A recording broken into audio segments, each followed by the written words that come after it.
Can you tell us who you are and when and where you were born? My name is Carm Hamilton, and I was born in Hamilton, Ontario, 1935. And can you talk about how you first became involved in Junior Farmers as a member? I can. I was raised in the north end of Wentworth County, and North Wentworth is mainly half an inch to 2 inches of soil on top of bedrock where it isn't swamps. And when I was growing up, there were 4-H clubs, calf clubs in particular, in the south end of the county. Sorry, when I say 4-H, in those days it was Boys and Girls Clubs. In the south end of Wentworth County, but they wouldn't let us have any clubs like that in the north end of Wentworth County.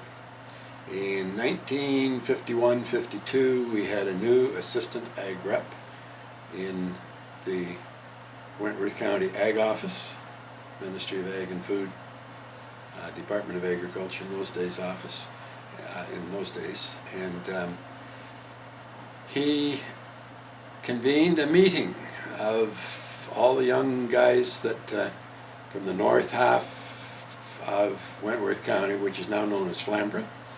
Okay, and it's interesting. Today's Minister of Agriculture is the MPP for Flamborough, so things go in circles sometimes. Anyhow, we had a meeting in the Millgrove Hall one night, and he talked about this organization called Junior Farmers and what it could do for us and how it would help us get to expand our horizons and so forth. And the North Wentworth Junior Farmers was started that night, and I was a charter member of the North Wentworth Junior Farmers. From there I went to college, Ontario Culture College, to take my degree, graduating in '57. However, in the summer of '54, I worked on a dairy farm in York County because my farm background at that point in time wasn't considered to be good enough for me to have a degree from Guelph. I needed some real good experience, which I got that summer. I joined the Valora Junior Farmers in York County that year. Great group of people. Then in summer of 1956, I worked in Northumberland County as summer assistant with the extension branch of the department, and was active with the Northumberland Junior Farmers. Graduated in '57, went to Middlesex County for 5 years, and was involved membership-wise with the Lambeth Junior Farmers, and active with the Middlesex County Association. Went to Renfrew County, started the North Renfrew Junior Farmers, and belonged to that group for several years after I moved to Toronto. Okay. And can you describe how you were hired on by the ministry and how you became eventually involved with Junior Farmers in your role with the ministry? Okay, I've already given you a little bit of the background. The summer of third year, the summer of '56, I was really fortunate. I had applied to be a summer assistant, but they had a whole bunch of good guys with 4-H backgrounds and much better junior farmer backgrounds than I had. The last week before we were finished college writing exams, somebody who had been hired changed his mind and wouldn't take the job, and I was next in line, so I got to go to Renfrew, Northumberland, and the rest is history in a way. So that's getting into the ministry.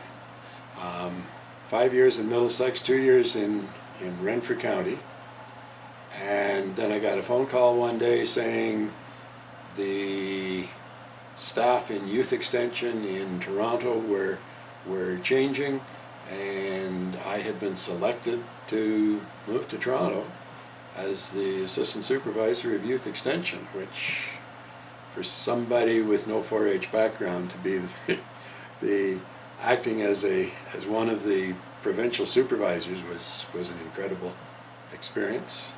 I did that. I was assistant supervisor for 2 years and then was supervisor of youth extension for 10 years.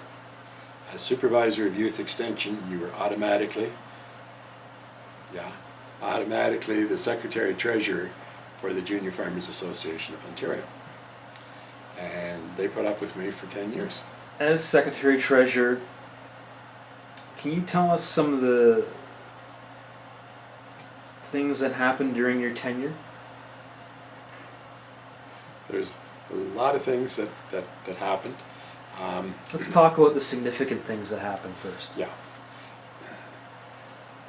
One of the things that had been a constant was the fact that there was a conference in January in Toronto, which was called Toronto Conference, and a provincial conference in Guelph every March, which was called the Guelph Conference. And those terms had meaning to those of us that had been there and knew what was being talked about, but Toronto Conference doesn't really say a whole lot. What the Toronto Conference was a day-long series of competitions in public speaking, in all kinds of music, including large choirs, 20 to 30, 40 member choirs from counties. Other musical things like ladies trio, mixed quartet, male quartet, etc. The name of Toronto Conference was changed to Talent Festival, and later on it was changed to Sing Swing. Oh yeah, square dancing was a major competition as well. Sing Swing, and I'm not sure what it's called today, but maybe something like that. The Guelph Conference was essentially the annual meeting of the association, and with associated events such as the provincial final debates were held as part of the program, and so the Guelph Conference. Well, the other thing about the Guelph Conference was with 400 to 500 junior farmers from all over Ontario being there as official delegates, we had to have every room in every hotel and motel in the city of Guelph to accommodate everybody back in those days. And so the decision was made that hey, there's just not enough space, because if somebody else had an event going on, that there weren't enough rooms. So the decision was made to tender out the location and the activity. The winning tender the first year was the Inn on the Park in Toronto, which in those days was the number one venue in Toronto. It was fairly new and just a fantastic location. They had in one building all of the facilities that we could want and need, and so it then became the provincial conference and provincial annual meeting.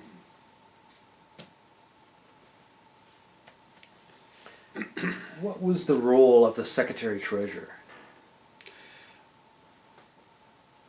The Secretary-Treasurer did the usual kinds of things you expect a Secretary-Treasurer to do: take minutes at meetings of the provincial groups, that's the executive and the board of directors, to look after the finances of the association, and the other part of it was to provide the staffing, the staffing work that was involved in doing things. I was talking a minute ago about the tendering of the provincial conference. So we would look after sending the tender requests to all of the facilities that might be possible to hold the event, and then bring those results back to the board of directors for a decision. Plus just a whole lot of management type work. Okay. The one thing that we really did not do was make decisions as to what was going to happen. Okay. The board of directors, the provincial directorate, made the decisions, or the committees made the decisions as to what was happening. Who did you report to? Who did I report to in Junior Farmers? In the ministry. Well, in the ministry, I reported to the Director of Extension. And the Director of Extension, for all of the time I was there, was Art Bennett, who had been the previous Secretary-Treasurer of the Junior Farmers Association. In terms of junior farmer reporting, I reported to the President, to the Executive, to the Board of Directors, the Provincial Directors. What kind of training did the ministry offer for junior farmers that you oversaw? For many years, the ministry provided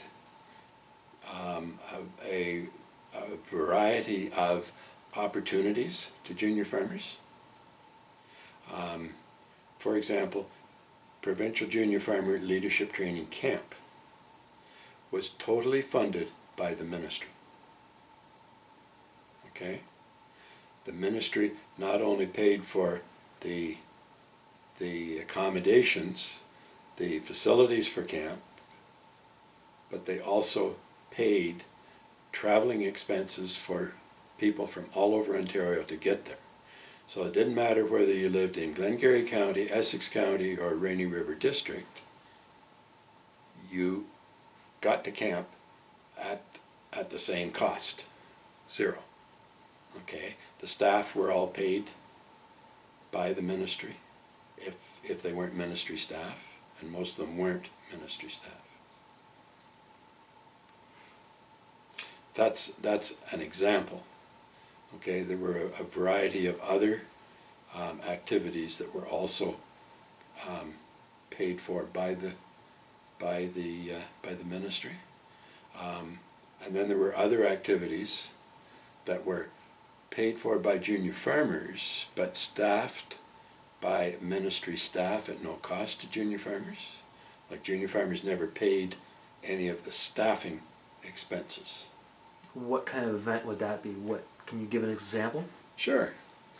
One of the events that was very popular for several years, starting in around 1970, 71, and through to 76, when I moved on, was a program called Catch 44. And Catch 44, the name meant you catch some leadership training in 44 hours on the weekend. And 44 hours didn't include time for sleeping. When you looked at the hours, yeah, we got a few hours sleep, but not a whole lot. And so the junior farmers, this was a zone or regional kind of an activity, and the junior farmers paid their costs, but the staff were provided by the ministry staff were provided by the ministry. How important was the ministry to junior farmers?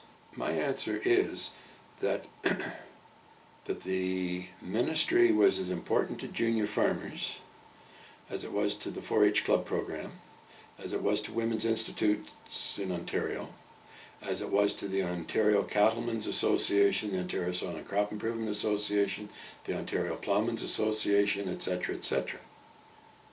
Ministry staff for all those groups were provided as resources to help the groups function.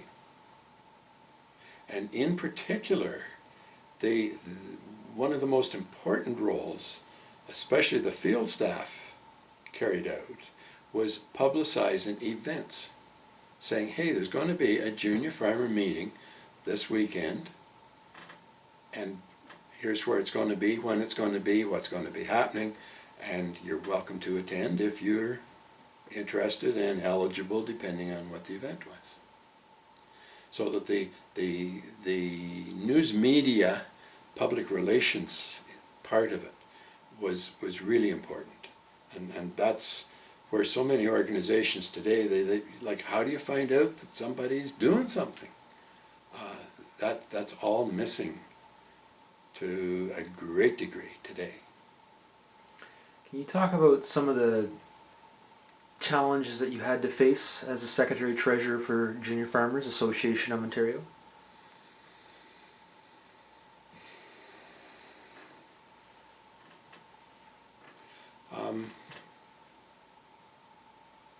I'm sure there were challenges, but none of them really jump out as being major concerns, to be honest. The challenge was helping people develop their leadership skills when they thought they didn't have the leadership skills that they needed for the position they'd been elected to. That would be probably as big a challenge as there was. So it was a matter of mentoring, encouraging, some of those kinds of things. Hey, you can do it, we'll help you best we can, but you can do it. Now you had to keep a lot of junior farmers in line, obviously. In line? Yes. No. Sorry, I would say no. Some of the junior farmers had to try and keep me in line, maybe on occasion. Probably the craziest example of somebody being kept in line, one year at junior farmer camp, at supper time, one of the challenges from the girls was which guy was the best kisser. Okay, and so each tribe, and this was back at Geneva Park when we were organized on a tribal basis. Each of the 5 tribes had to decide which of the guys in their group was going to participate. Okay, in this challenge, and the tribe that had issued the challenge, the 5 girls from that tribe were the judges for the challenge. Okay? So 5 guys come up to kiss 5 girls. And one tribe sent up a young lad who said, I've never been out with a girl, I've never kissed a girl, I don't know how to do it. But he went up because you never say no to an opportunity was the theme of that part of the camp program. He went up and participated. He didn't win. That night after midnight, and everybody was supposedly gone to bed, 2 or 3 of us went for a walk out to Sunset Rock. And we found several blankets covering lumps out on Sunset Rock. So I walked up to the first one that I came to and kicked one end of it, which was the feet end of whoever was under the blanket. And a flashlight went on under the blanket, and the blanket went off. And who was under the blanket with a girl was this guy that had never kissed a girl in his life before, with the girl that was the judge. And she was teaching him how to kiss after midnight out on Sunset Rock. Interesting. We didn't have to tell them, hey guys, it's time to hit the trail to bed. They packed up their blankets and took off. Now you had to represent JFAO in your role. Can you tell us some of the things that you did to represent JFAO?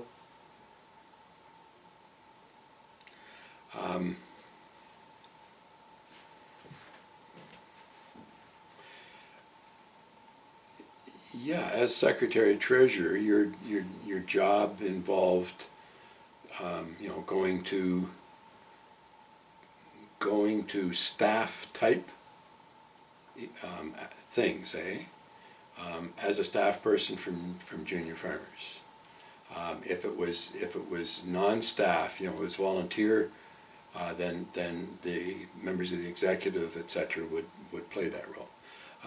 Probably the most famous experience in my recollection would be the Tuesday after, Monday after, I guess, Talent Festival at the Royal York Hotel in 1974, I think it was. It might have been 75, but I was summoned to the general manager's office at the Royal York Hotel to be dressed down for 5 things that the 2,700 junior farmers who had occupied the hotel for the weekend, well, for Saturday night, had done wrong. For me to get to the general manager's office on the convention floor, the junior farmers had left on Sunday morning, Sunday afternoon, and the Shriners had moved in for their conference by Monday morning. To get to the office on the convention floor, there were at least 15, if not 20, Shriners riding horses on the convention floor of the Royal York Hotel. But they were adults, so they were okay, but junior farmers were youth, and so the manager thought it was quite in order to give me hell for the things that the 5 little things that had happened over the weekend that he thought were not quite appropriate. There's a whole lot more to that story, but I'll stop now. What do you feel your most significant contribution to JFAO and Junior Farmers was? Good question.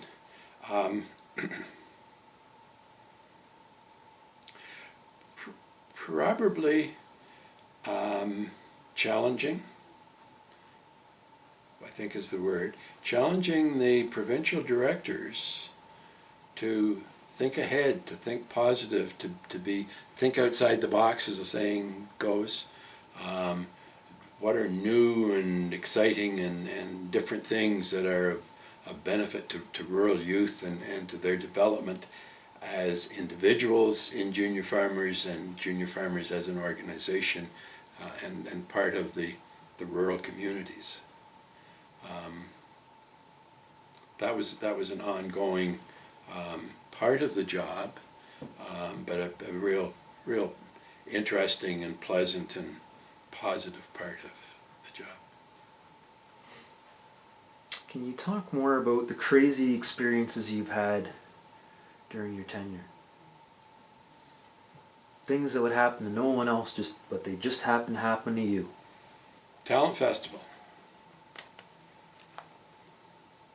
And it was Talent Festival, early 70s. We took in many thousands of dollars, okay, with registration fees, with whatever during the weekend.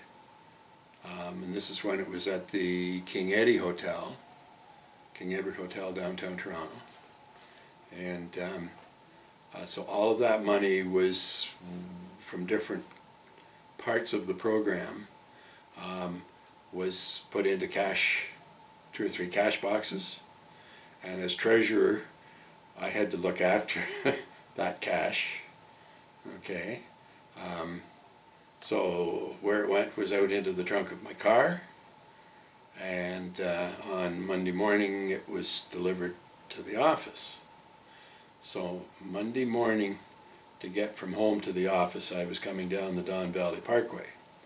And this is in January, and if there's any snow on the Don Valley Parkway, the parkway changes from a parkway to a parking lot, and all of a sudden everything stopped. And I looked in the rearview mirror, and here's 3 young people from out in the country somewhere, I found out after, barreling down, not knowing that, hey, you got to drive with your foot in the brake. And so they ran into the back end of me.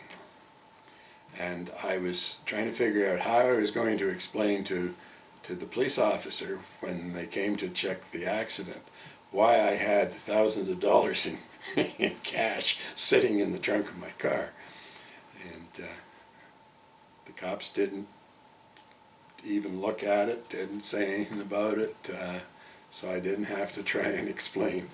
The car wasn't badly damaged bad, and my car wasn't damaged bad enough that I couldn't continue on to work. Can you talk about some of the people that you met through Junior Farmers that have become a significant part of your life? Well, there's a whole lot of them. A whole lot of them.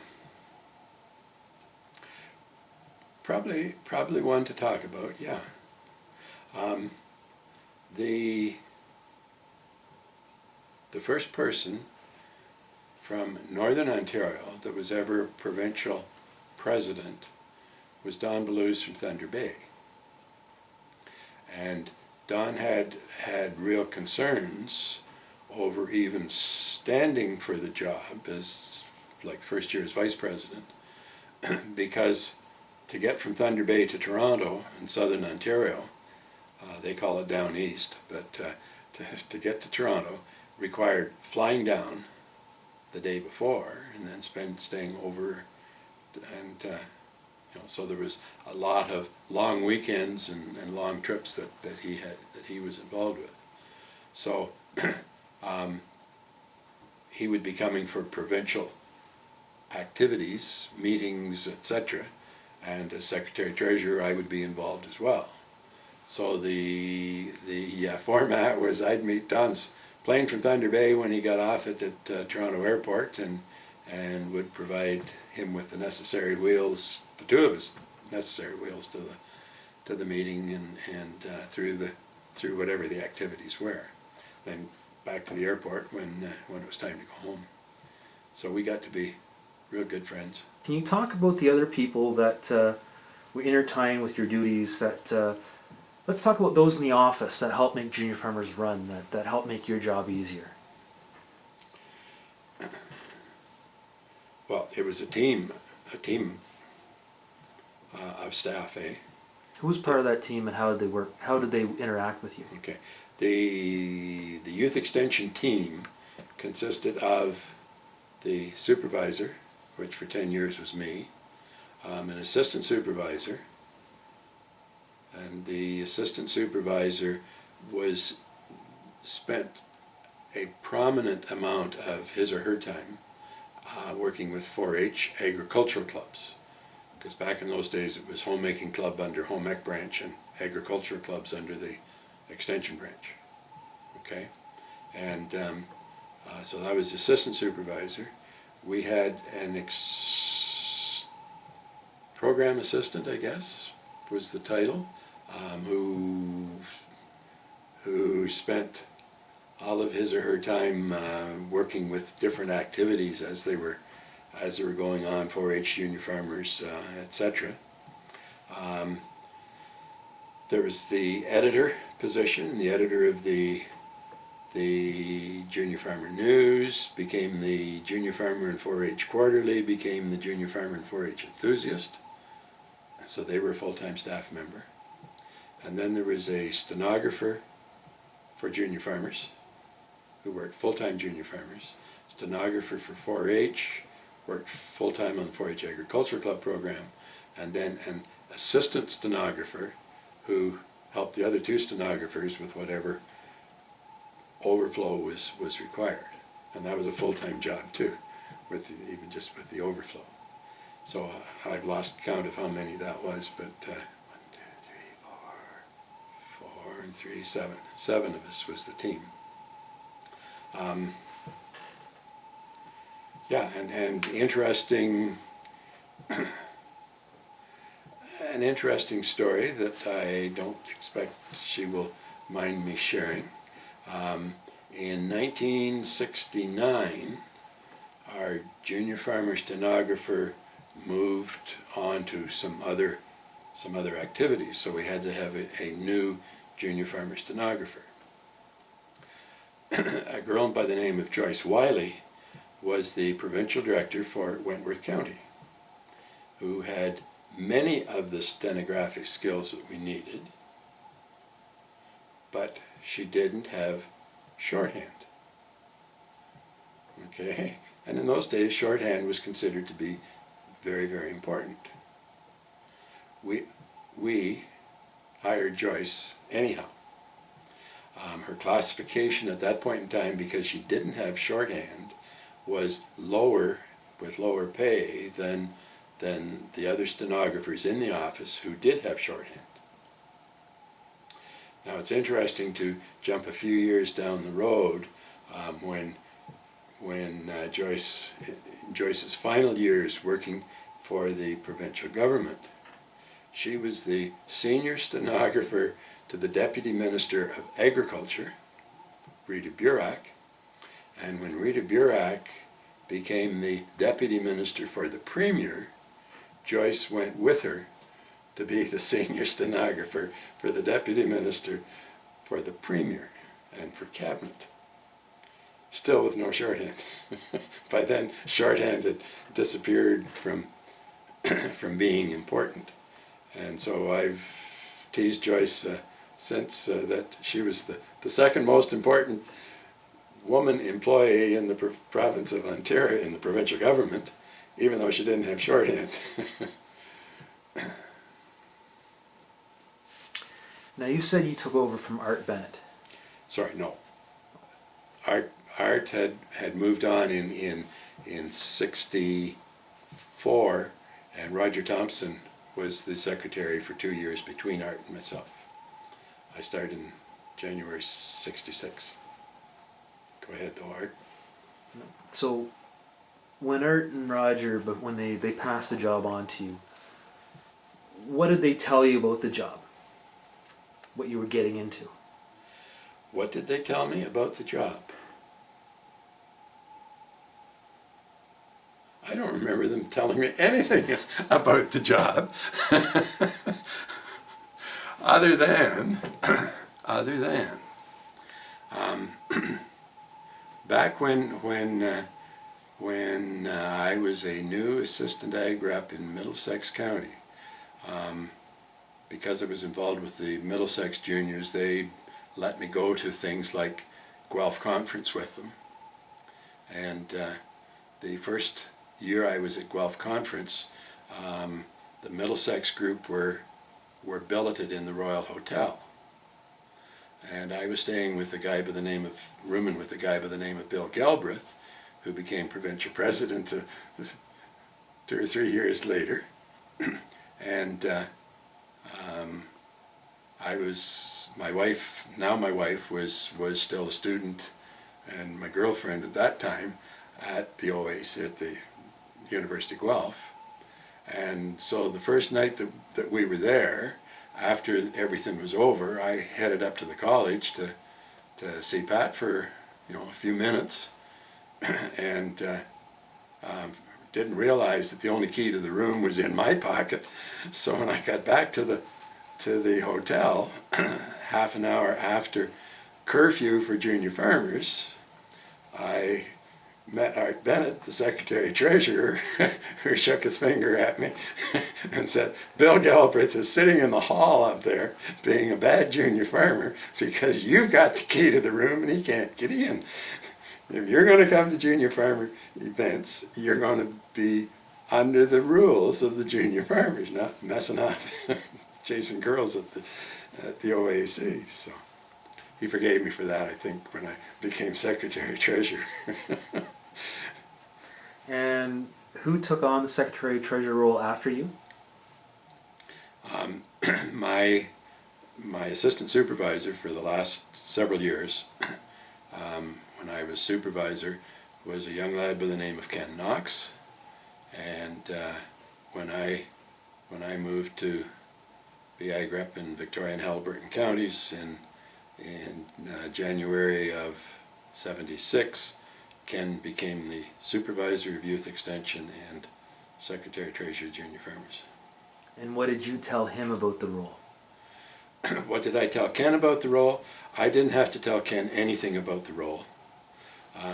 Ken's sister, Pat Knox, now Pat Kerr, had been provincial junior farmer president that I had been when I was secretary treasurer.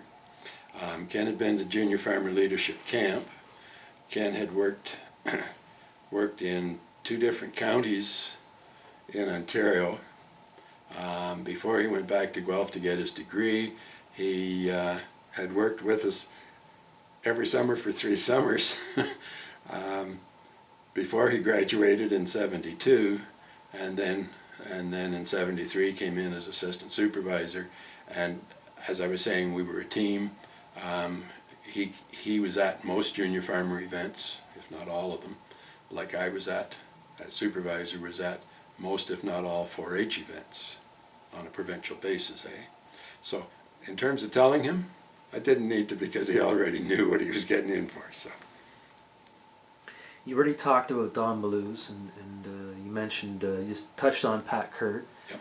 Can you talk about the other JFAO presidents that were there during your tenure? How you interact with them, and maybe a little light story about each of them. Okay, when I started, Alec Connell was the provincial president.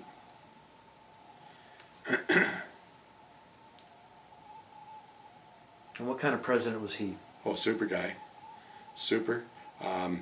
The comment I'm thinking of was the fact that the January PD meeting in '66, when I was coming in as the new secretary treasurer, the junior farmers directors didn't know anything about the fact there was going to be a change at that point in time.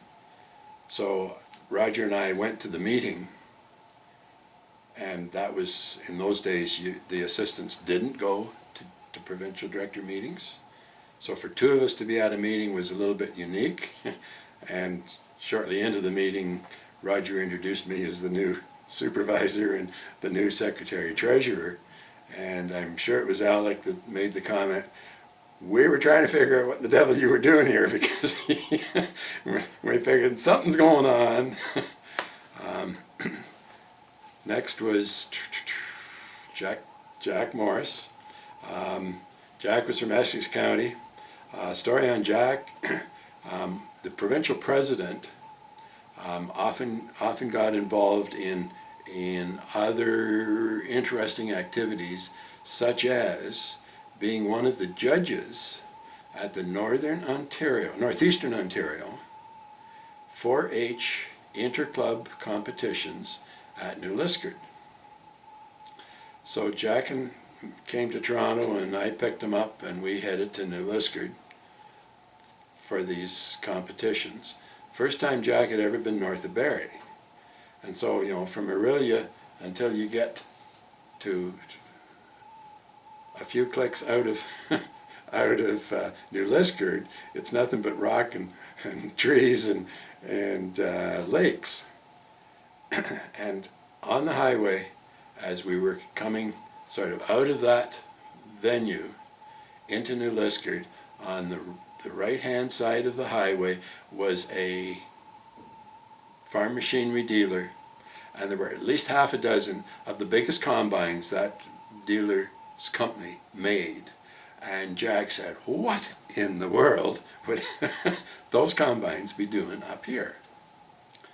2 days later, when we were leaving, and he had seen the literally thousands and thousands of acres of prime farmland, crop growing area around New Liskeard, he made the comment, "Now I understand why a machinery dealer would have that number of combines up here."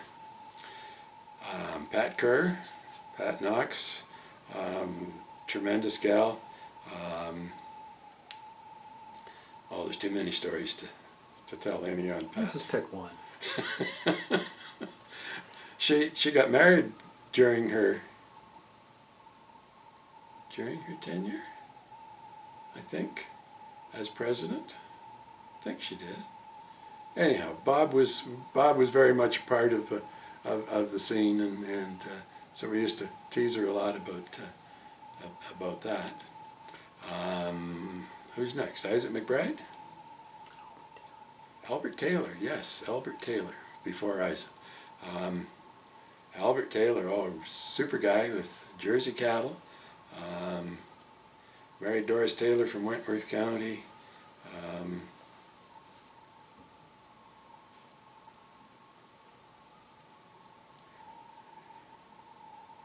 Next, Isaac McBride. Isaac had been a member of the North Renfrew Junior Farmer Club that I had helped start when I was in Renfrew County and became a provincial president that I was able to work with. Bruce Horsley from Dufferin County. Bruce had the distinction of reorganizing junior farmer field days. There used to be a field day for Zone 5. I should start at the other end, but that's okay. Field day for Zone 5 at Ridgetown College. A field day for Zone 1 at Kempville College. A field day for Zone 2 between Belleville and Peterborough, depending on the year. And then Zones 3, 4, and 7, Bruce Gray, here in Perth counties, all got together at Guelph for what was called the Guelph Field Day. And so somebody thought, hey, it'd be great to have a provincial field day and have, provincial winners. Now, yeah, we're recognizing the Zone 6 in the north just too far away and not enough clubs to make it feasible. So in about 1969, 70, somewhere around there, the field days were reorganized so that Zones 3, 4, and 7 had their own field day someplace, and then the winners from all six local zone field days came to Guelph for the provincial field day, provincial summer games, as it became known. So that's Bruce. Next, Don Blues. And well, I've already mentioned Don a bit. The interesting thing with Don was because he and I spent so much time together, there was all kinds of time for us to throw ideas around and to get ideas from a variety of sources of things junior farmers could do. And there was probably as many changes made the year Don was president as, well, the 3 years in vice and president and past president. Probably as many changes made that year through Don's influence as ever in junior farmers. Claire Bain. Claire and Don decided to get married shortly after Claire became the provincial president, and so we took great delight in sending a notice to the board of directors with minutes from an executive meeting that had been held on the weekend before. And the executive meeting had 2 items on the agenda.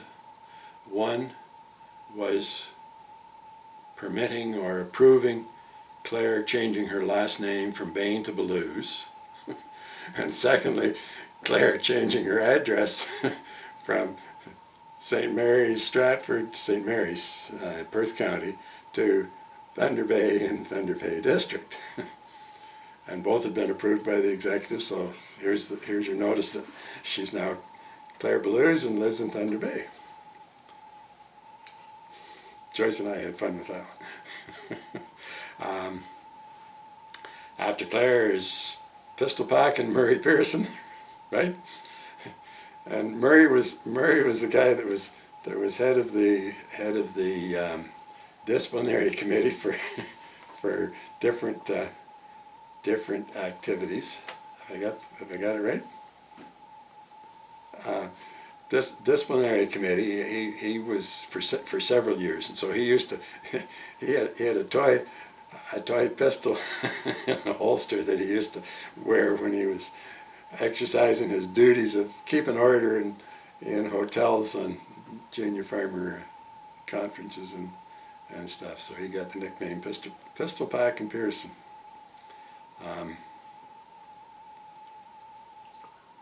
Glenn Rugg would be next, yeah, from Wellington County, and back to Jersey's again. And yeah, Glenn did a super job as president. The last president I worked with was Don Mode from Prescott County, and Ayrshire Cattle was their home enterprise. What kind of president was he? Oh, Don was really great guy. Probably one of the interesting experiences I had with Don. He was chair of the Talent Festival. Probably the last year it was in the King Eddie Hotel. The reason it moved from there was the Show of Stars, the evening performance. All the winners participated at the Show of Stars, which was in the Crystal Ballroom at the top of the King Eddie Hotel. 1,200 people it could hold, and you all had to go up on 3 elevators from the bottom to the Crystal Ballroom. And just the logistics of moving that number of people up and back down again was a problem, and perceived as a problem, and that was one of the reasons that we switched to the Royal York a year or two later. Anyhow, back to the Show of Stars. At the Show of Stars, the chair of the Talent Festival presented the winning individuals or groups with their gold medal for being the winner, Junior Farmer Medallion. The one program that was non-competitive was a presentation, for want of a better word, and there was a variety of presentations included that year. The most incredible one was a young lad from Victoria County, Junior Farmers, who did the cremation of Sam McGee, and just flawless, just perfect. So we decided we would include him in the Show of Stars. So he is on about 2/3 of the way through the program, and everybody ahead of him, when they were done performing at the Show of Stars, Don went up and gave them their medallions. When Tom got finished, Tom Lynch was his name, he stood there waiting for his medallion, which there really wasn't a medallion for him. And it took Don and I about 2 seconds to realize, hey, the kid's expecting a medallion. Here's the medallion. Get up there and put it on him. And so the one junior farmer who won a medallion in a non-competitive activity was a young lad by the name of Tom Lynch. And today, 2012, Father Tom Lynch is the parish priest at St. Mary's Catholic Church here in Lindsay. Super guy still. I haven't asked him about his medallion, whether he still has it or not. Probably does. Sorry, no, that was, have I got all the way through the presidents? Yeah. Don Mode. So in those 10 years, what do you consider your legacy? What do you consider to have left JFAO and Junior Farmers?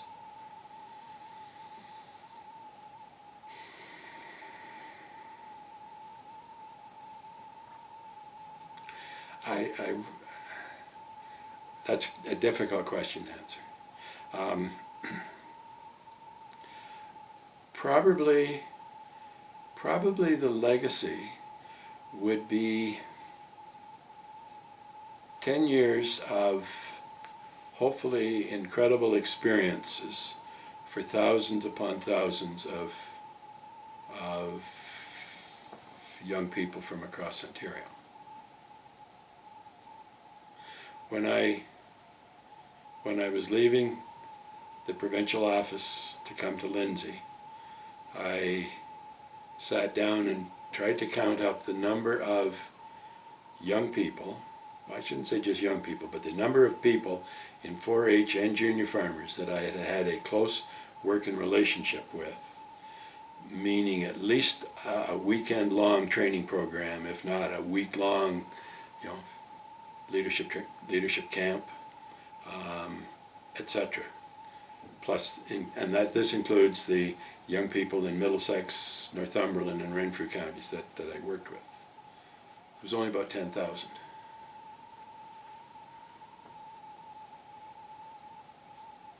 How many members were there roughly in junior farmers over those 10 years? What was the average of membership?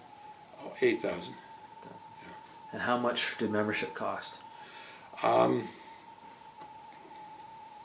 Seems to me that it was probably about $1.50 when I started, and there was some real serious concerns over increasing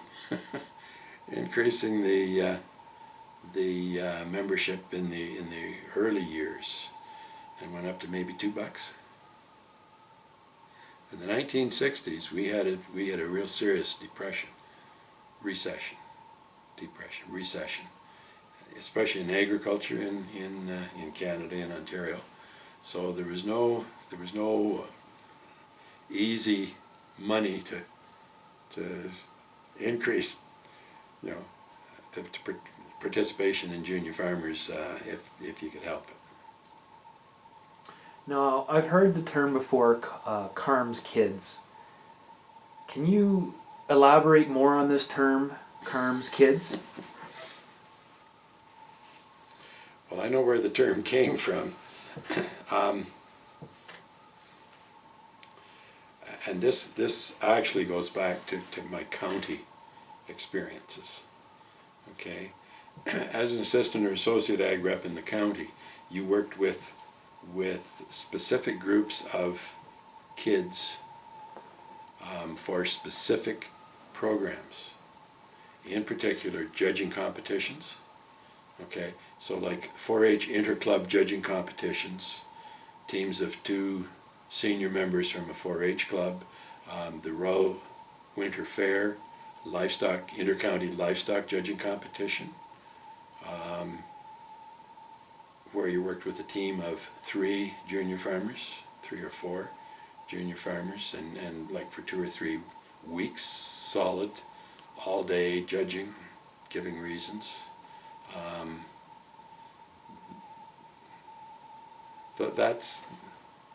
Those are the Carm's kids, I think, that were referred to. And did that carry on when you made it to the provincial office? No. Sorry, it was each county, like a staff member in each county was working with their own county kids to regional or provincial competitions. And what changes were there in junior farmers during your tenure overseeing junior farmers? What changes came to junior farmers, whether it be policy or social? Probably the biggest change was regarding drinking. The average age of junior farmers over the years was 19 and a half, someplace in that range. The legal drinking age in Ontario was 21 for a long time. And because the average age in junior farmers was 19 or 19 and a half, then there was no bars at any junior farmer function, and drinking was not an official part of any function. Yes, there was the occasional, drink in the parking lot someplace perhaps, but nothing official. In about 1970, 71, somewhere in there, we woke up one morning to learn that the provincial government had changed the legal drinking age from 21 to 18 overnight.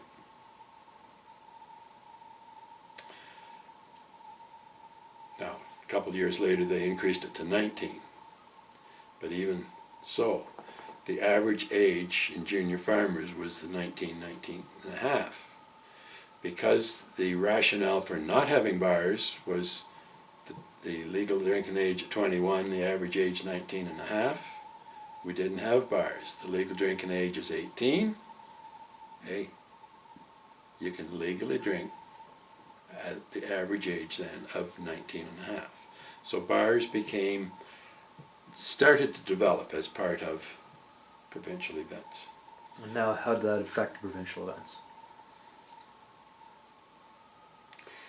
Well, you didn't have to go to the parking lot to have a drink, if you were so inclined, was one thing. Probably the biggest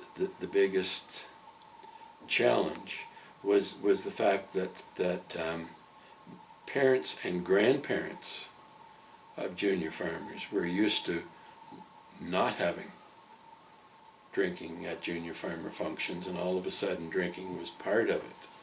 And just the fact of that change caused a certain amount of havoc in rural Ontario. You did a fair bit of traveling during your tenure as Secretary-Treasurer, correct? Or were you mostly in your Toronto office?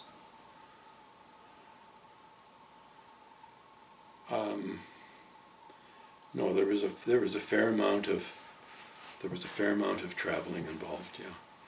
Were you traveling just for provincial events and meetings, or were there other things that you were doing as part of your duties to travel around the province? It's a good question, and I'm pausing to answer in that the junior farmer hat that I wore a lot of the time was only one of the hats that I wore as supervisor of youth extension. So there were other events other hats that I wore at other times that did involve traveling as well. Coming back to junior farmers, provincial events, yes, we would be at them. Zone activities, we often tried to be at them. You were invited to a variety of activities across the province at different times, different places. Probably to a bit of an example to answer that question. The summer of 1971, I went for 9 weeks in a row, from the middle of June to late August, without a day off.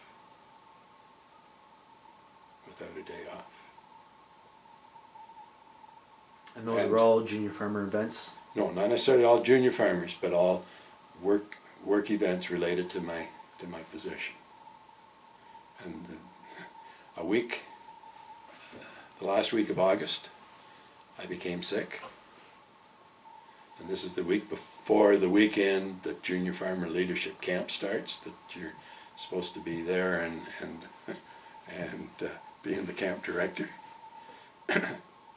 I was sick enough I had to go to the doctor, and the doctor decided I had hepatitis, which today is called hepatitis A. And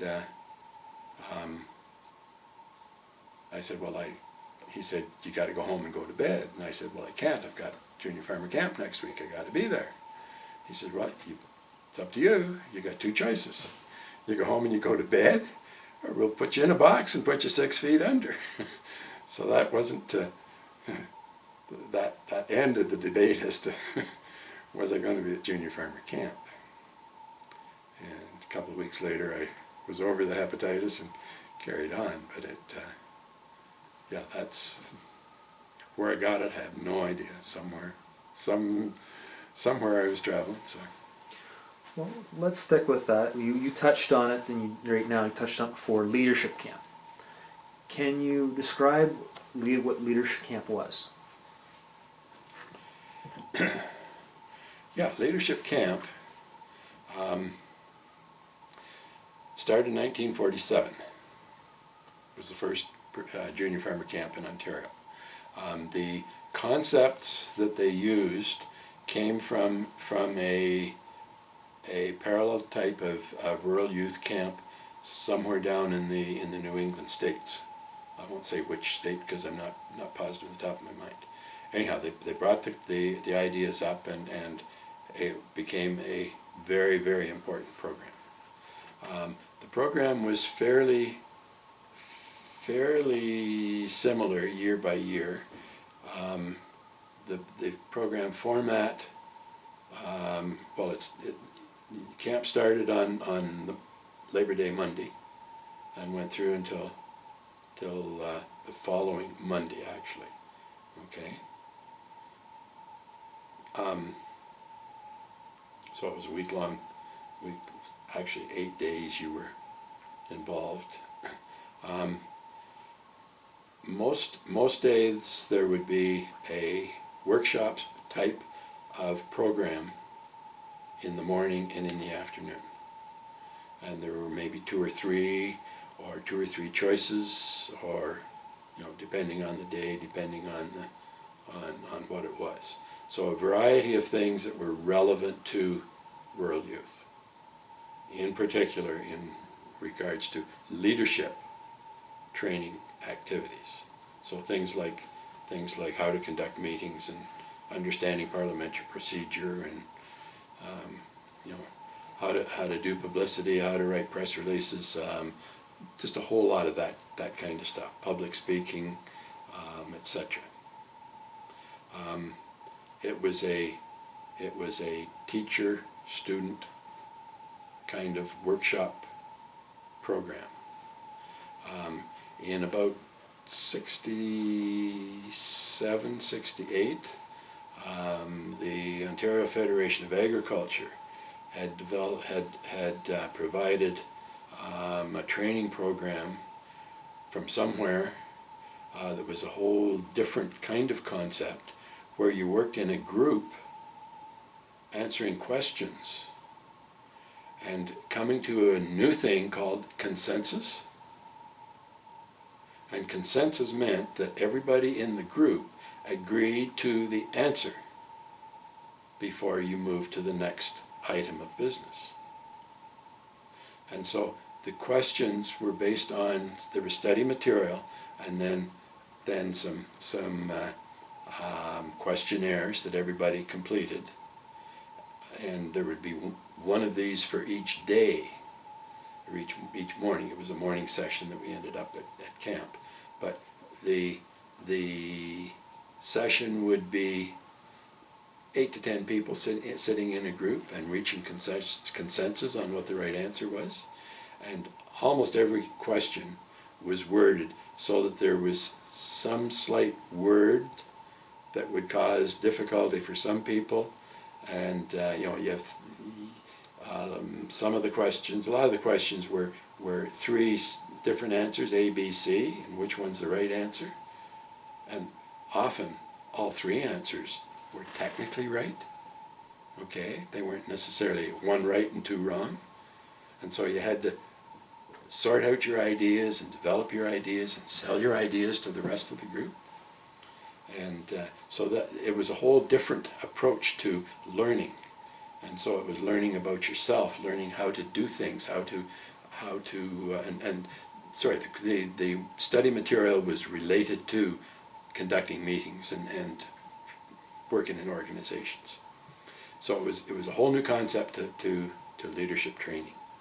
And that started at camp and carried on then for a number of years.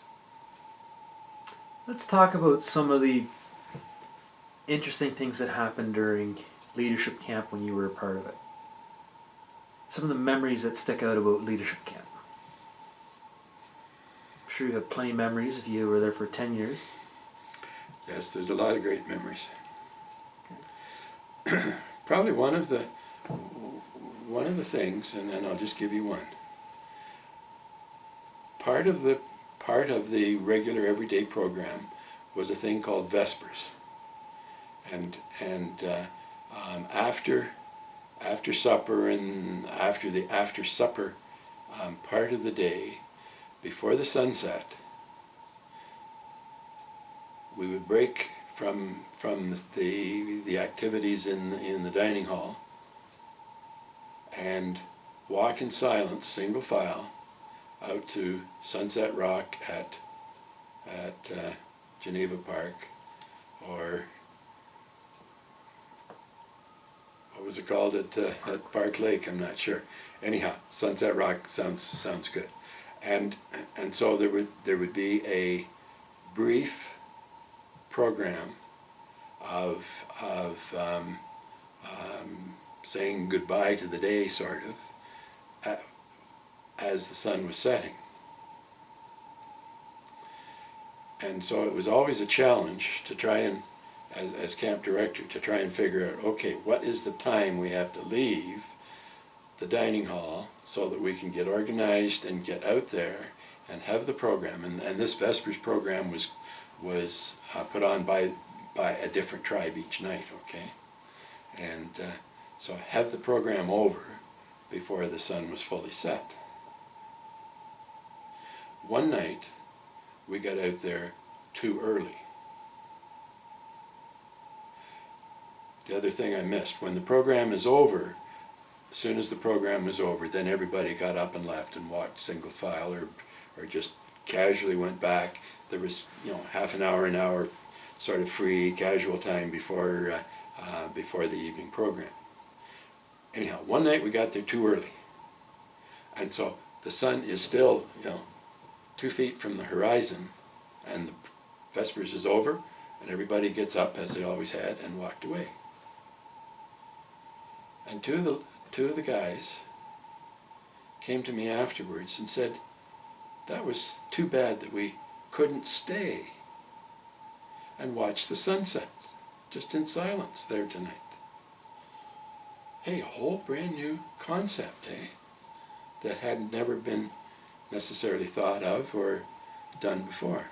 So the next night, we deliberately went a few minutes early. When Vespers was over, the word was, you stay until the sun is fully set, and then when you wish to leave, you individually, quietly get up and go away. And what a change. What a change. It was such a positive, such a dynamic experience of sitting in silence with 100 new friends as campers, watching the sunset. But your friends are on all around you, but you are alone with your own thoughts, and that continued then from then on, being that way. You mentioned clans or tribes. Can you expand on that? Yeah. The concept that came from the States was using Indian Aboriginal tribes, okay, as the grouping, as the identification of the groups, okay?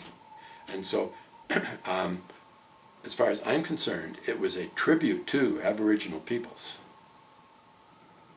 in essence, because a lot of the things that we did, we had tried to sort of study some Aboriginal culture to a bit of a degree, okay, and try and follow their culture in terms of conducting the camp program as an overall statement. So the tribes were the Algonquin, the Huron, Iroquois, Mohawk, and Ojibwe. And the staff were the Big Feet as the sixth tribe. Okay? In 1974, Geneva Park is a large complex, and there's a variety of groups that we always shared the place with.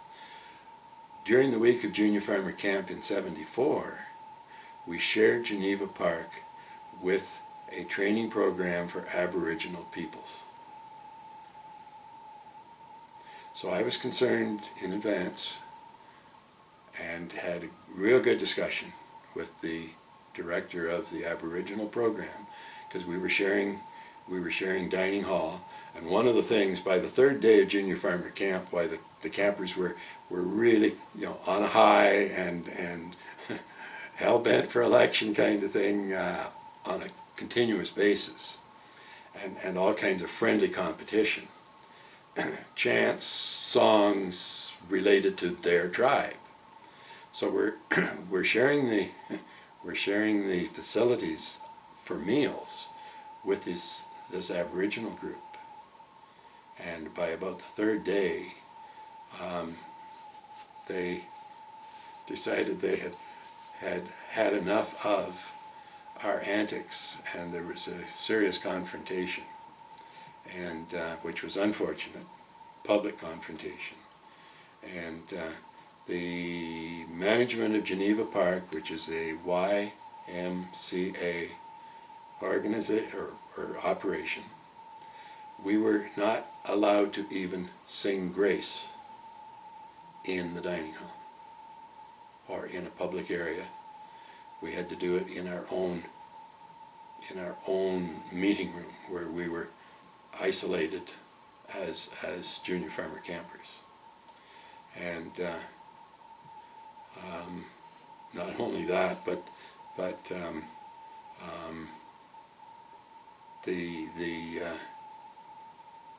I ended up getting a letter from the Premier of the province that the Aboriginal group was that upset with the experience they had had with us mimicking their tribal names. And so we went from tribes, then that was the end of tribes. We changed it to clans, no, groups for 2 or 3 years. And we also moved to Bark Lake because we were no longer welcome at Geneva Park. And so the next year it was make-believe, like snowmen, tin men, scarecrows, what else? Anyhow, 5 groups like that. That lasted for 2 or 3 years, and then this is after my time, they changed it to Scottish clans. It was okay to use Scottish names and Scottish traditions, culture, but not Aboriginal, which it's hard to know. Anyhow. Now you mentioned Big Feet, and the main person in Big Feet tribe was the chief. Okay, in the junior farmer camp organization, each of the 6 tribes had a chief, and this is showing, going back in time, okay, had a chief who was always male, and a sagamore who was always female. Okay, so the 6 tribes, including the Big Feet, had a chief and a sagamore. The chief of the Big Feet tribe was always the provincial president of the Junior Farmers Association, unless it was a girl, and then she had to be the sagamore, and somebody else at her decision would be the chief. Now that got changed shortly after my time. I wasn't necessarily happy with it, but didn't make waves. The camp director, okay, this is Secretary Treasurer of the Junior Farmers Association, was over and above all 6 tribes. Okay, and his or her, well, his, because it was all males while there was that designation, was Great Chief. Okay. Now, when they came to the Scottish tribes, it was changed from Great Chief to Lord Lion, And lion isn't spelled Lion, it's Ly something. I was never part of that program, so I don't have it on the top of my head. And once your 10 years passed, what happened to you next? What happened to you next in the ministry? It's going to be a bit of a long answer. The early in my career, I had the opportunity, as supervisor of youth extension, had the opportunity to go to the National 4-H Congress in Chicago. And this is back in the mid '60s, and I was leader of a Canadian 4-H delegation. Okay, one kid from each province. When we got to Chicago, I learned that in the American extension system, if you start out being a 4-H extension staff person, you are in that 4-H tower for the rest of your life. Okay, you can't switch from general extension to home ec extension to other kinds of extension to 4-H extension. And so the people that were my counterparts at that were all at least 55 years of age, and they were hating every day they had to go to work, working with these dang young people, because they were past being effective workers with young people. When I came home from that experience, I told the staff working with me in youth extension in the provincial office in Ontario, hey, if I ever get too old to be able to effectively work with young people, like as part of the job, take me out and shoot me if I won't get out. In the summer of '75, I decided, hey, I'm there. So I decided I would apply for the next ag rep opening, because when I went into Toronto, I was promised if I ever wanted to go back to the field, that would be quite in order. And so I decided the next ag rep opening that comes along, I will apply for it. It happened to be the ag rep in Lindsay. I applied, as did several others. Was successful in winning the competition, and been in Lindsay since then. Does that answer your question? No. We'll continue on. Keep talking. What happened next? So I became ag rep for Victoria and Haliburton counties, and working in the Lindsay ministry office. 4-H and junior farmers was very much a part of the extension program here, as in every other, in all 54 offices across Ontario. And so I was still involved, but on a county basis instead of provincial basis. One of the things I was successful in helping do was get several 4-H clubs going in Haliburton County, which hadn't had any clubs for a while. And did you retire with the ministry? Yes, I retired from the ministry, yeah. In what year? 93. Okay. And what have you done with yourself since then? I spent the next 13 years being a provincial supervisor on a part-time basis for a program called the Feeder Cattle Finance or Feeder Cattle Co-op program, a government-funded program through the Ontario Cattlemen's Association. And when I started in 94, there was 4 co-ops, 6 co-ops, doesn't matter. Anyhow, developed the program to we had 21 co-ops at one point. 2 of them really we shouldn't have organized, and so it was back to 19 co-ops when I retired then from that a few years ago. And you've done some volunteer work as well? Oh yeah. Yep. Okay. You would just want to say what some of those volunteer stuff is? Probably the main volunteer thing is I'm a volunteer driver with the community care program here in Lindsay, 2 days a week. Your time with junior farmers was pretty short as a member, but will include your time as a secretary treasurer. How do you think that changed you as a person? One of the interesting things that happened, and this is going to sound strange. Dave Pelletiero, who was a past president of Junior Farmers Association of Ontario, 1952. He was a classmate of mine at OAC, year 57. Dave passed away last fall. At Dave's memorial service, somebody made a comment about how Dave had operated during his life of very quietly, very casually influencing people and getting them to do things that they didn't know they could do. And I sat up and thought, holy rip, he did it to me. When I was in probably third year at Guelph, they had a program called Hymn Sing after supper every Sunday evening in the common room of MacDonald Hall, the girls' residence. And Dave was the guy who was the leader of the hymn sing. Somebody was the pianist,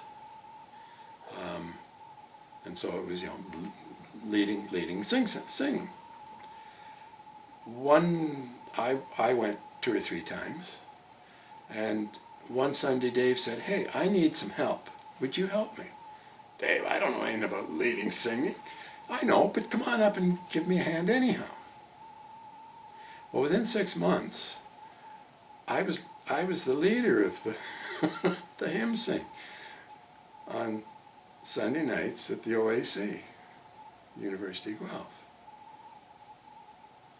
And that Dave Pelletiero used his junior farmer training and experience to get me involved in doing something that, hey, there's no way I can do that.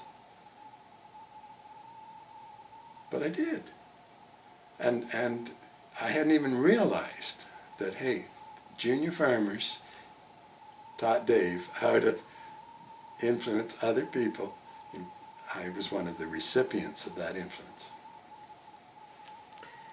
And through your time working, was there something that you learned or something you didn't notice until you left that made me a better person? That made me a more knowledgeable person? Did you ever notice that about yourself? Yeah, there's all kinds of things that we learn. To put my thumb on something special. Sorry, Barclay, I just don't. I can't identify. Other than well, and the other day I was telling somebody in a church committee I was working with. They were saying something about me leading, and I said my career has been helping people be better leaders. And going back to junior farmers is where that became a part of what I did as secretary treasurer, what I'm maybe still doing in volunteer organizations. What was the relationship like between provincial junior farmers and the provincial government? The relationship was excellent. Can I use an example of the situation when Bill Stewart was the Minister of Agriculture for many, many years. When a group would invite Bill as the minister to speak at a local county event that there might be 4-H or junior farmers at, and in particular if it was a junior farmer function or 4-H that he was going to. About a month in advance, I would get a note, probably handwritten by Bill Stewart, saying, Carm, on such and such a date, a month or so down the road, I'm going to be in such and such county speaking to such and such a group.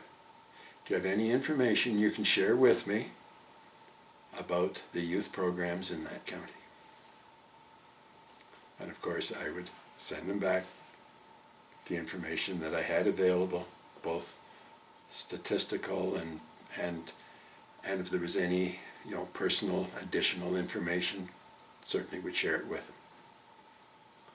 them. Within 3 working days after the event, I would get a note from the minister, and this was handwritten, saying, Saturday night I was in such and such county, and here's how many people were out, and there was a good bunch of junior farmers there, and thanks a million for the information you sent me about that group, that county, to help me prepare my comments for that group. Thanks, Bill. That typified to me the relationship, okay? And it wasn't some executive assistant or whatever they call them now, some speechwriter sending a formal typed request for information. It was personal from Bill to me, and personal back and then back again, which was great. Bill and I had a second point, had an interesting working relationship. Whenever he would be at a junior farmer function, such as provincial conference banquet, annual meeting banquet, there'd be a receiving line, and he would usually ask me to stand beside him, and he would be looking down the line, not who's coming next or third in line, but 10th in line, and you get an elbow in the ribs. Who's that 10th down there? And oh, that's Barclay from Halton Junior Farmers, or Wentworth Junior Farmers, or whatever, eh? So when you got up to shake hands with Bill, he'd say, Barclay, how are you? How are things in Halton County?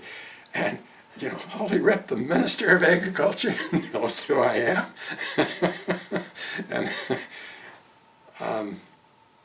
that was typical. That was typical. The other example was there was an inter-ministry committee on youth, which had a representative from each of the ministries in the government on it, and some of them were assistant deputy ministers and old gray-haired men. I was the supervisor of youth extension for Ag and Food, and so I was the person that was on that committee. And Dennis Timbrell was the minister without portfolio and then minister of youth for a period of time, and he was the chair of that committee. And because agriculture, A, was the first alphabetical listing of ministries, the rep from Ag and Food was the vice chair of the committee. It was going to rotate, at some point in time down the road. In 10 years or so, we'll switch from A to B to C. But so I was able to represent junior farmers and other rural youth programs as vice chair of the Inter-Ministry Committee on Youth, who reported directly to the Premier.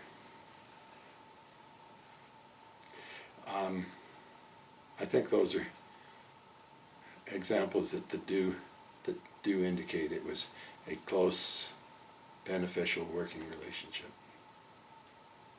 What benefit of junior farmers was there for Ontario youth?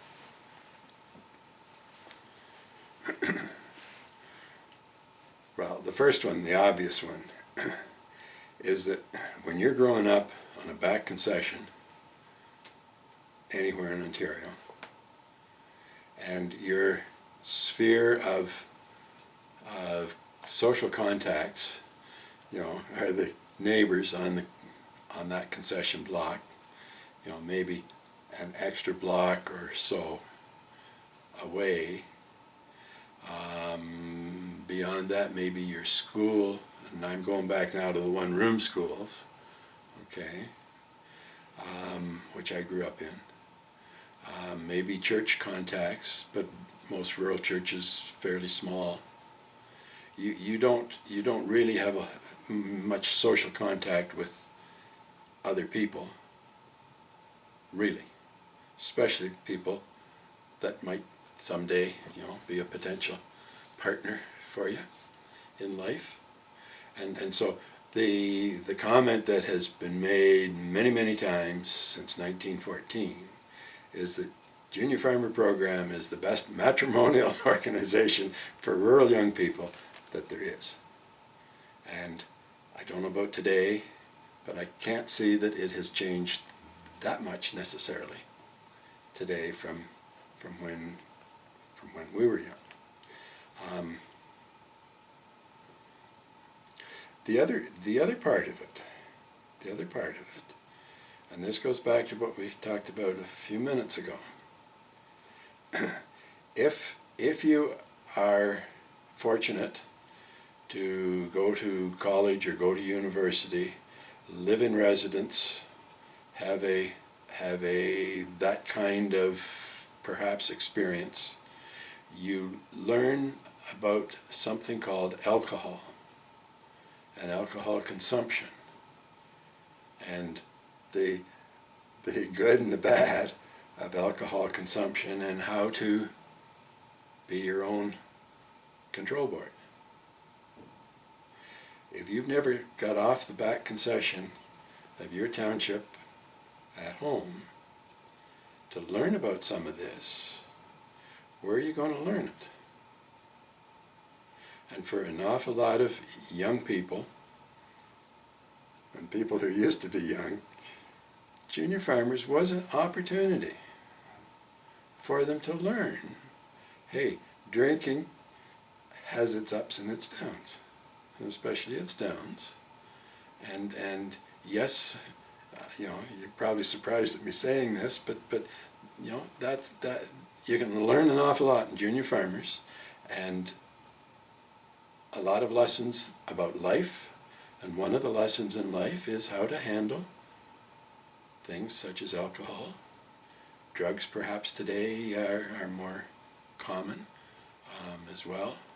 I don't have a real experience with that at all, but so that's another benefit to me that Junior Farmers has in the past. What is the importance of junior farmers in Ontario, in your opinion? The importance to the community of Ontario at whole.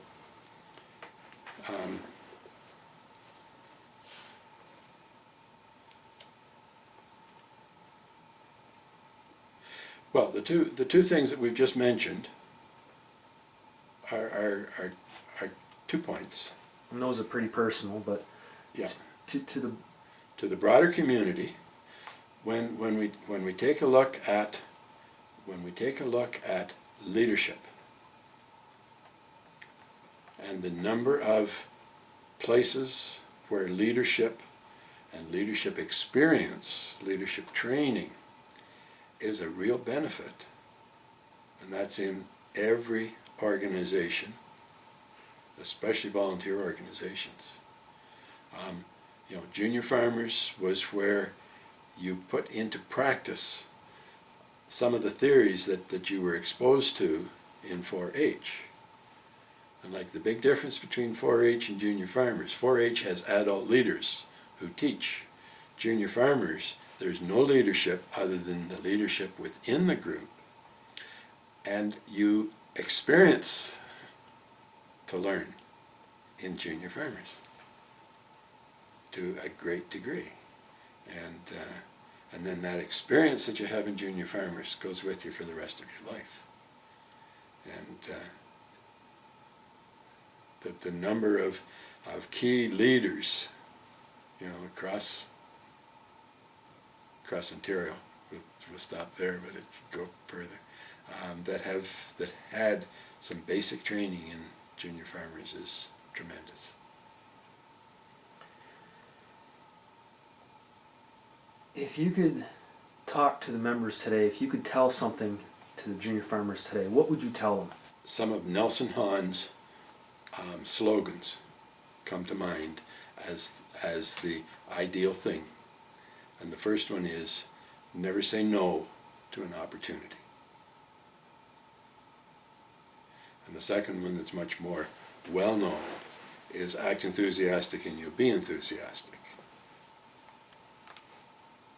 But never say no to an opportunity would be the key. Okay. If you had one sentence to describe what Junior Farmers was, and you were talking to a person who didn't know anything about rural youth or rural youth programs, how would you word that one sentence of what Junior Farmers was to that person?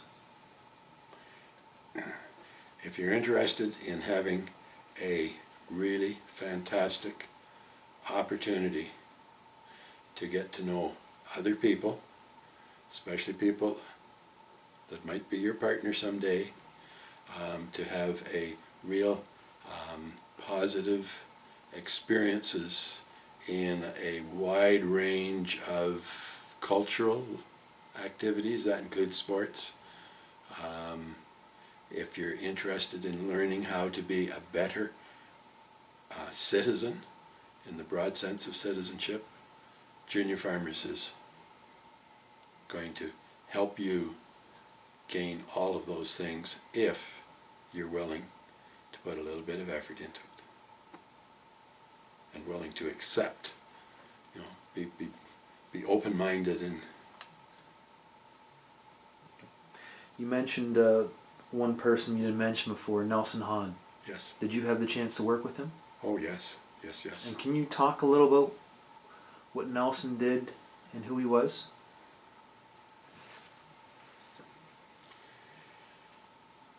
Nelson Hahn was raised and grew up and started his career, etc., in Manitoba. And I know very little about his Manitoba days.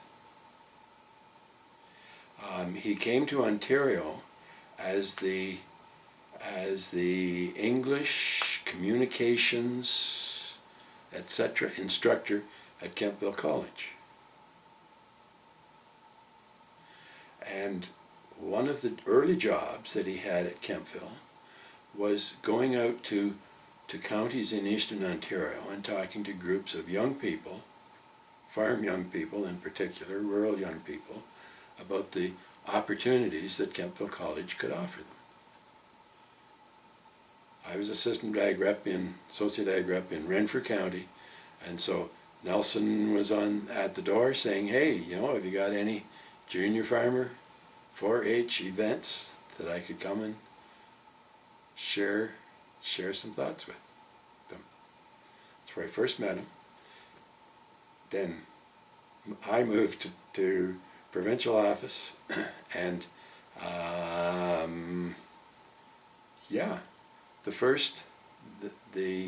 I moved to provincial office in 1st of May. That December, between Christmas and New Year's, or somewhere around Christmas, the first ever junior farmer effective speaking workshop was held for 3 days at Albion Hills, conducted by Nelson Hahn. Nelson was the teacher.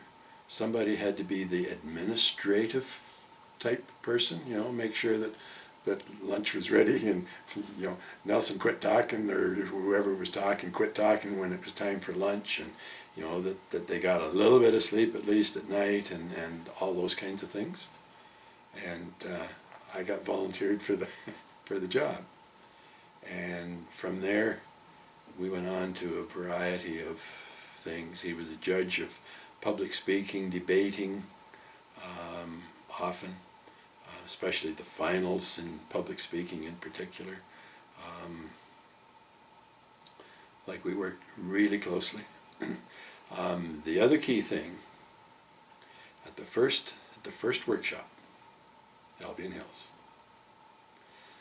the first day, Nelson had 3 rosebud bowls, okay, with a rosebud in each one of them, 1 rosebud in each one of them, and some water. And that day, he presented each of those 3 to somebody, at the end of the day, to somebody who had done something worth recognizing in that day's program. The person that got it that day, the first day, was responsible for giving it to somebody at their choice the second day, and then the third day. But the third day, we were going home. And so everybody was to go home and think about who could they give a Rose Award to back in their local junior farmer club. And that was the start of the Rose Awards. And the Rose Awards are still a very common part of junior farmers in many, many, many places today. Not only junior farmers, but a variety of things. Nelson's theme was "Flowers are for the living," and he had a fantastic speech entitled that, "Flowers are for the living." Gave it at many, many events. And is there any other stories you'd like to cover? I think we've covered enough already. Okay. Thanks. Well, thank you for your time, Carm. You're welcome.